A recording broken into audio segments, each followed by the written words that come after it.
আসসালামু আলাইকুম। আমি আজ বাটা মাছ রান্না করে দেখাবো। সেজন্য আমি নদীর বাটা মাছ নিয়েছি। বাটা মাছটা ভালো করে কেটে ধুয়ে নিয়েছি। এখন চুলায় কড়াই বসিয়ে তেল দিয়ে দিব। তেলটা গরম হয়ে আসলে আস্ত জিরার ফোড়ন দিয়ে দিব। দিয়ে দিব পেঁয়াজ কুচি। পেঁয়াজটা ভালো করে নেড়ে চেড়ে দিয়ে দিব পেঁয়াজ বাটা, রসুন বাটা।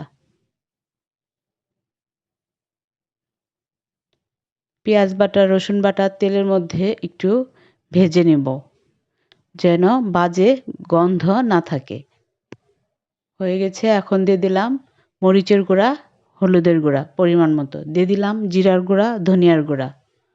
দিয়ে দিলাম স্বাদ মতো লবণ। সবগুলো এখন তেলের মধ্যে কষিয়ে নেব। দিয়ে দিলাম অল্প পরিমাণে পানি। মশলাটা কিছুক্ষণ কষিয়ে তারপরে মাছগুলো দিয়ে দিব।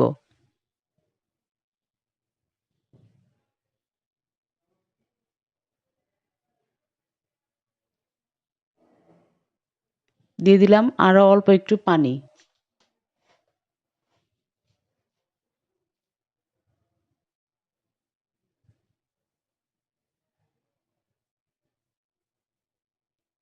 মাছ কষানো হয়ে গেছে, এখন মাছগুলো উঠিয়ে নিব,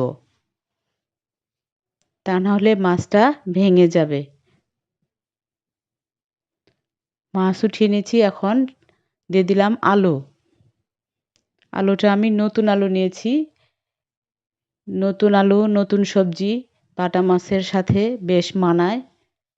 দিয়ে দিলাম বেগুন আর সিম।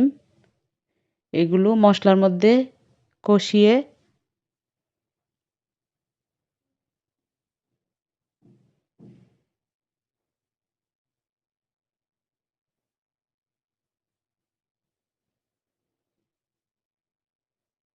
তারপর দিয়ে দিলাম কাঁচা টমেটো। সবগুলো সবজি একত্রে কষিয়ে নিব।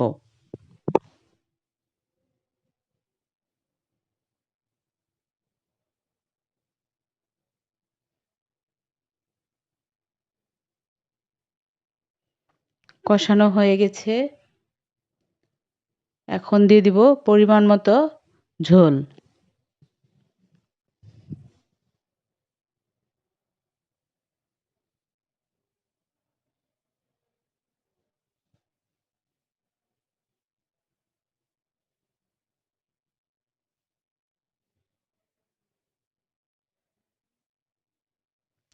নদীর এই বাটা মাছটা অসম্ভব লোভনীয় মাছ, অনেক মজা লাগে।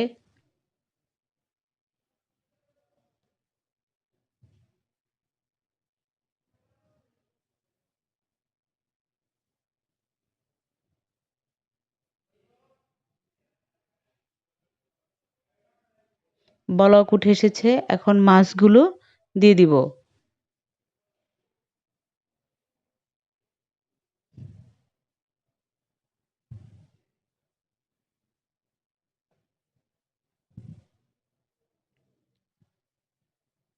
ঢেকে দিব।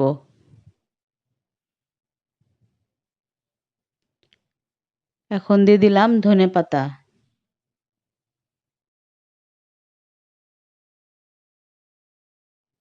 তরকারি প্রায় হয়ে এসেছে। আমার দাদিকে দেখতাম এভাবে চুলার উপর থেকে কড়াই উঠিয়ে একটা ঝাঁকি দিত। আমি সেটাই করলাম। হয়ে গেছে আমার বাটা মাছের তরকারি। আমার এই রেসিপিটি যদি আপনাদের ভালো লেগে থাকে, আমার ইউটিউব পেজে সাবস্ক্রাইব করবেন এবং ফেসবুক পেজে ফলো দিয়ে রাখবেন, লাইক করবেন, কমেন্টস করবেন এবং বেশি বেশি শেয়ার করে আমাকে উদ্বুদ্ধ করবেন। আল্লাহ হাফেজ।